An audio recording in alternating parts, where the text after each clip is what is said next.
আমি তখন ২০ বছরের তরুণী। পরিবার থেকে আমার বিয়ে ঠিক করা হলো ৪০ বছরের এক মধ্যবয়স্ক লোকের সাথে। আমার বয়সের দ্বিগুণ বয়স তার। আবার তিনি ছিলেন বিপত্নিক।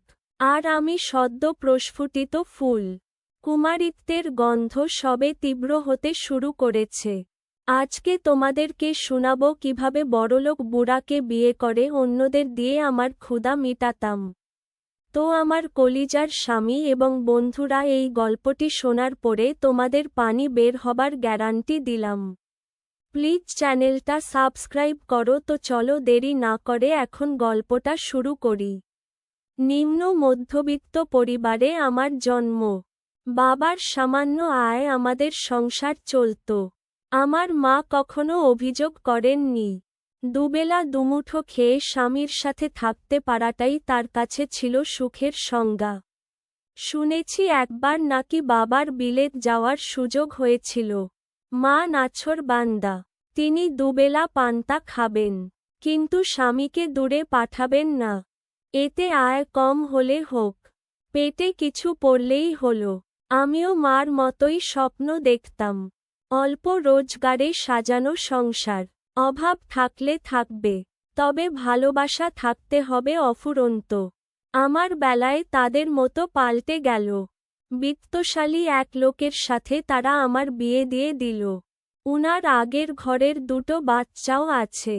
বাসর রাতে লোকটি শান্ত ভঙ্গিতে আমার পাশে এসে বসে, নাক সিটকিয়ে চোখ ফিরিয়ে নেই। মনে মনে বুড়ো বলে গালিও দেই। বিষয়টা বুঝতে পেরে উনি বলেন, আমি জানি আমাকে তোমার পছন্দ নয়। আমার রঞ্জনের জন্য আমি বিয়েটা করিনি। বাচ্চা দুটো খুব মা কাতুরে জানো। কমলার মরে যাওয়ার পর সবসময় ওরা মাকে খুঁজে বেড়ায়, মায়ের জন্য কাঁদে। আমি তোমার কাছে স্বামীর অধিকার চাইতে আসিনি, তবে অনুরোধ করে বলছি বাচ্চা দুটোকে আগলিয়ে রেখো। কঠিন স্বরে তাকে বলি, আপনার বাচ্চাদের আমি খেয়াল রাখব, তবে আমি পড়াশোনা চালিয়ে যেতে চাই। আর আমি বাচ্চাদের নিয়ে আলাদা ঘরে থাকব। সেই ঘরে আপনি যেতে পারবেন না। উনি হেসে বলে, বেশ, তুমি যা চাবে তাই হবে। এখানে তুমি নিরাপদেই থাকবে। শুধু এটুকুনি বলেই লোকটি ঘর থেকে বেরিয়ে যান। আমি অবাক হয়ে চেয়ে দেখি তার প্রস্থানের পথ। বুড়োকে আমার সহ্য হতো না ঠিক, তবে তার বাচ্চা দুটো খুব দ্রুত আমার মনে বিশালাকারে জায়গা করে নেয়। গর্ভে ধারণ না করেও যে মা হওয়া যায় তার বাস্তব প্রমাণ ছিল তারা। কলেজ থেকে যখন বাড়ি ফিরতাম দীর্ঘ ৩ ঘন্টা পর আমায় দেখতে পেয়ে তারা কি যে খুশি হতো। মা ডাকের সংসুরে তারা আমার তৃষ্ণার্ত প্রাণ ভিজিয়ে দিত। একবার প্রচণ্ড জ্বরে কাতরাচ্ছিলাম। বুড়ো খুব উসখুস করছিল। অস্থিরতা নিয়ে আমার ঘরের দরজার সামনে অনবরত পায়চারি করছিল। তার ভেতরে ঢোকা বারণ। বাচ্চা দুটোর একজনের হাতে ওষুধ, আরেকজনের হাতে জল ভর্তি বাটি দিয়ে ফিসফিস করে বলেছিল, মার জ্বর হয়েছে, মাকে ওষুধ খাওয়িয়ে জলপট্টি দিয়ে দাও। যাও। বাধ্য ছেলেমেয়ের মতো তারা আমার মাথায় জলপট্টি দিয়ে দিয়েছিল। গুটি গুটি হাতজোড়ায় ভাত মেখে আমায় খাওয়িয়ে দিয়েছিল।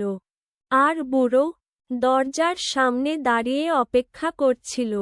হয়তো ভাবছিল কখন ওপর মহল থেকে অনুমতি প্রদান করা হবে, ভেতরে আসতে পারেন। বুড়োর ঘর পেরিয়ে আমাকে রান্নাঘরে যেতে হতো।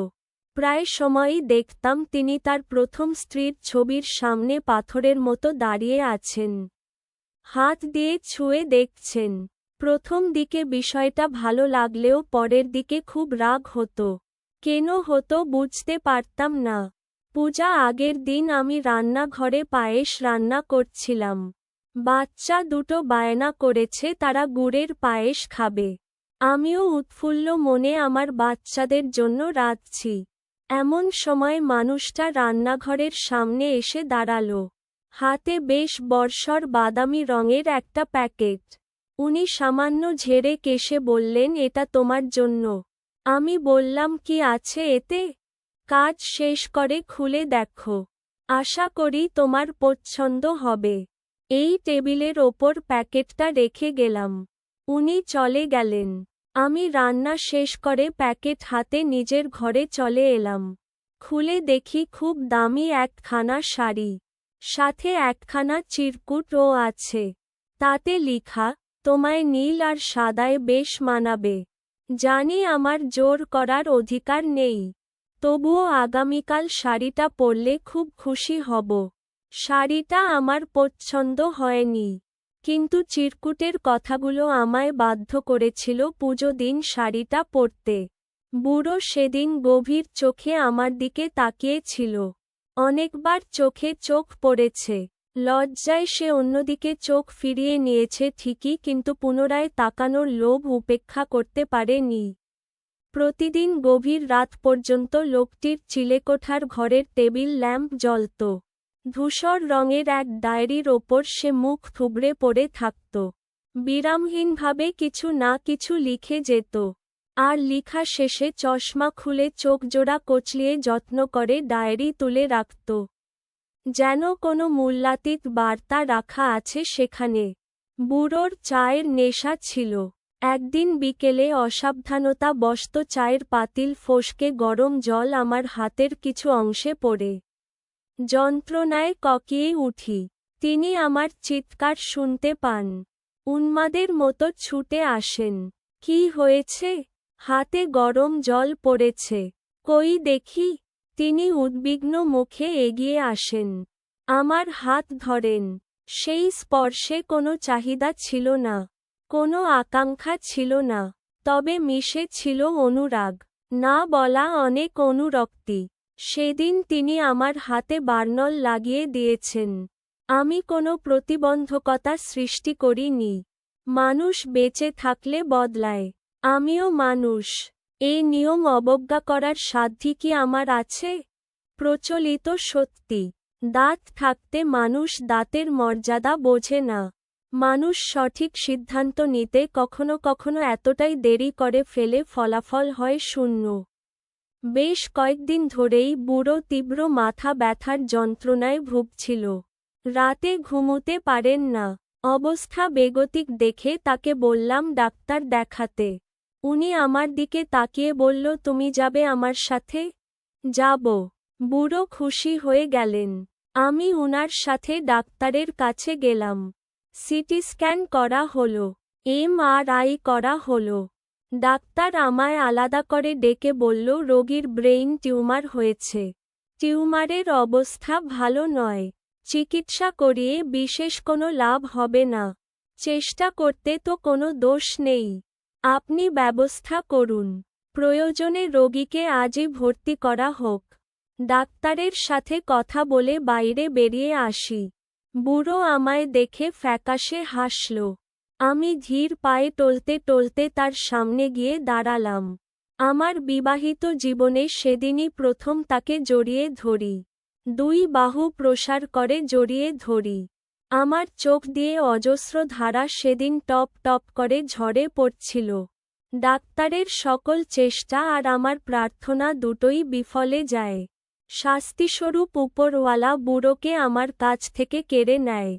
সেদিন আকাশে শ্রাবণের মেঘ ছিল। শঙ্খচিল ডানা ঝাপটে উড়ে বেড়াচ্ছিল নীলে। মেঘের ফাঁকে উকি দেওয়া রোদের তীব্রতা ছিল না। বুড়োর চিলেকোঠার ঘরের জানালা খোলা ছিল। বাতাসের তীব্রতায় খুলে গেছিল ডায়েরির পাতা। সেটি হাতে নিয়ে আমি পড়তে শুরু করি। পড়তে পড়তে আমার চোখ ঝাপসা হয়ে আসে। ডায়েরির শেষ পাতায় শুকিয়ে যাওয়া চোখের জলের ওপর লেখা ছিল, মানুষ প্রেমে পড়ে। বারবার প্রেমে পড়ে। আমায় দেখে তরুণীর নাক সিটকানোর স্বভাব আমায় বাধ্য করে তাকে ভালোবাসতে। রান্নাঘরে কর্মরত তরুণীর কপালে জমে থাকা বিন্দু বিন্দু ঘাম আমায় বাধ্য করে প্রেমে পড়তে। নীলসাদা শাড়িতে তার স্নিগ্ধ মুখখানি যেন আমার চোখের জাইউ। হয়তো একদিন ফুরিয়ে যাবে আয়ু। তার হাত ধরে জ্যোৎস্না দেখার ইচ্ছেটা ইচ্ছেই থেকে যাবে। তার দীঘল কালো চুলের ঘ্রাণ নেওয়া আর হবে না। লুকিয়ে তার রোদে ভিজা সেই মুখ আর দেখা হবে না। আমার বাচ্চা দুটোর সাথে তার খুনসুটি সেই মূল্যবান মুহূর্তগুলো আর উপভোগ করা হবে না। জানি তার চোখে আমি অপরাধী। তবু সে ভালো থাকুক, নতুন করে বেঁচে উঠুক তার স্বপ্নেরা। শুধু আফসোস থেকে যাবে ভালোবাসি কথাটা হলো না বলা। আকাশ কাঁপিয়ে সেদিন আরও একবার কেঁদেছিলাম। চিৎকার করে বলেছিলাম আর বুড়ো বলবো না তোমায়। শুধু একবার ফিরে এসো, একবার সুযোগ দাও ভালোবাসার। সে আর ফিরে আসেনি। মৃত মানুষ কখনো ফিরে আসে না।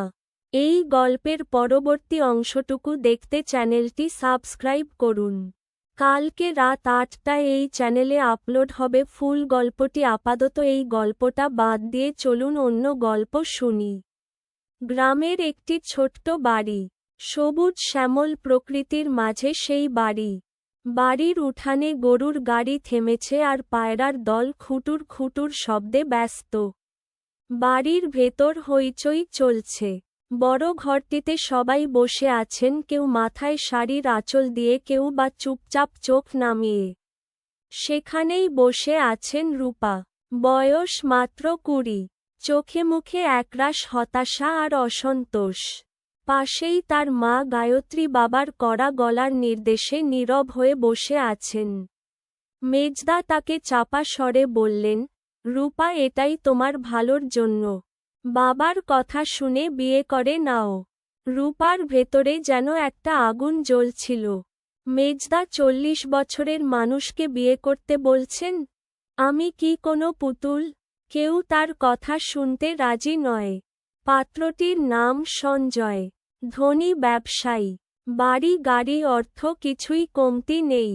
আর সবচেয়ে বড় কথা, রূপার বাবার অনেক পুরনো ঋণ শোধ করবেন তিনি। বিনিময়ে শুধু রূপার হাত চান। অধ্যায় ২। অসম সম্পর্কের শুরু। বিয়েটা হয়ে গেল খুবই ঘটা করে। সঞ্জয় খুব শান্ত আর ভদ্র। কিন্তু রূপার কাছে সে যেন একটা অচেনা দুনিয়া। সঞ্জয়ের বাড়িটা শহরের প্রান্তে। বড় নির্জন। কাজের লোকেরা ঘুরে বেড়ায়। কিন্তু এই বাড়িতে রূপা যেন নিজেকে বন্দি মনে করছিল। প্রথম রাতে সঞ্জয় তাকে বললেন, তোমাকে খুব ভয় লাগছে বুঝি? রূপা একদম মুখ তুলল না। কাপা গলায় বলল, আমার এই বিয়ে মেনে নেওয়া খুব কঠিন। আমি এর জন্য প্রস্তুত ছিলাম না। সঞ্জয় হেসে বললেন, তুমি আমাকে বোঝার সময় পাবে। আমি জোর করব না। রূপা ভাবল লোকটা এত সহজে তাকে ছাড়ল। কিন্তু এতে তার সমস্যার সমাধান হল না। অধ্যায় ৩। নতুন পরিবেশের লড়াই। রূপা বাড়ির কাজকর্ম শিখতে লাগল। কিন্তু সঞ্জয়ের পরিবার, তার আত্মীয়রা তাকে মেনে নিতে পারল না।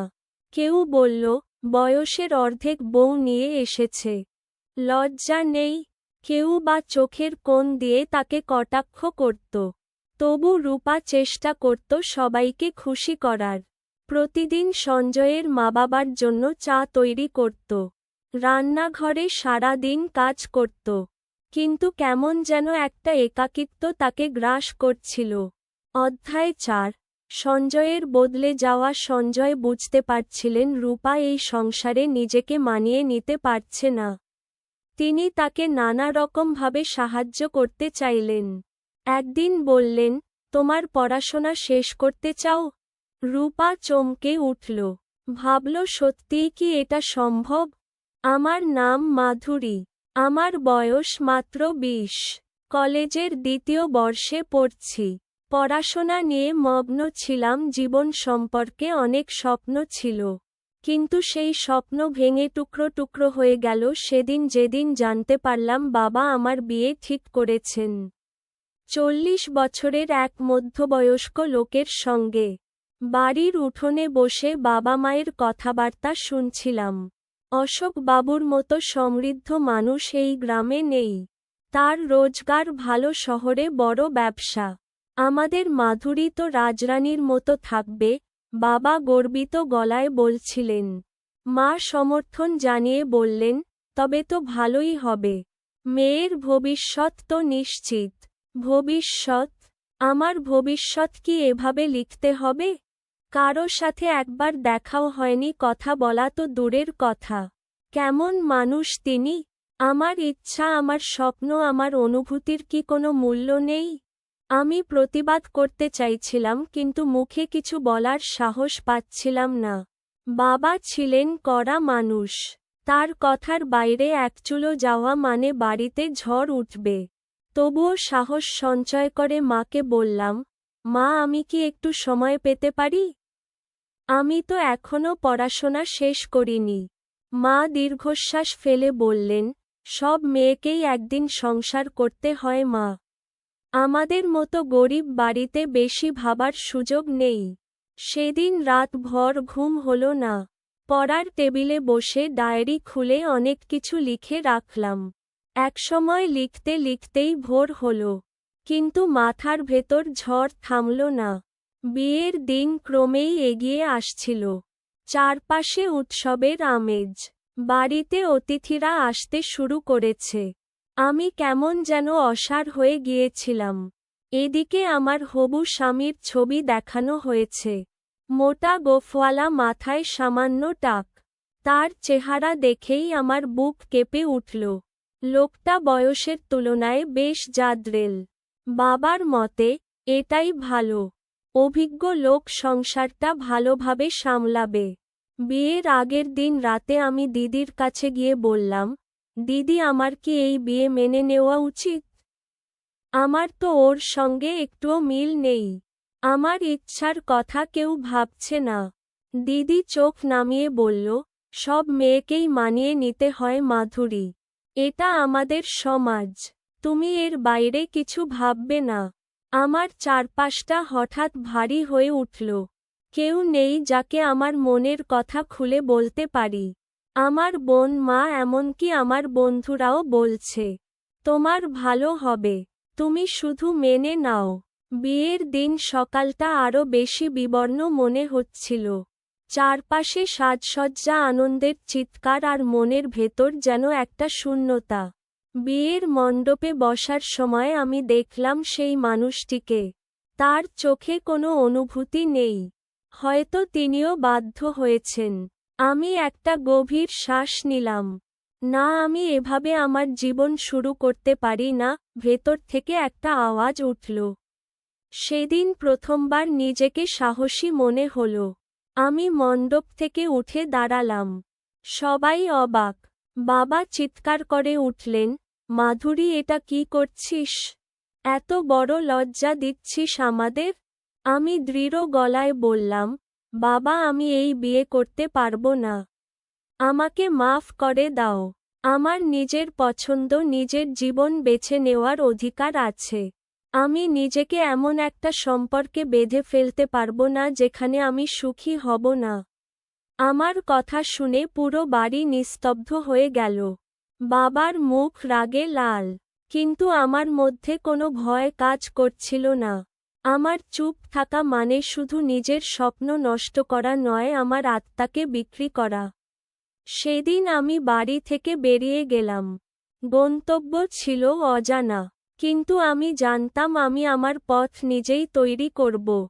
সমাজ হয়তো আমাকে স্বীকৃতি দেবে না, কিন্তু আমি নিজের কাছে সৎ থাকব।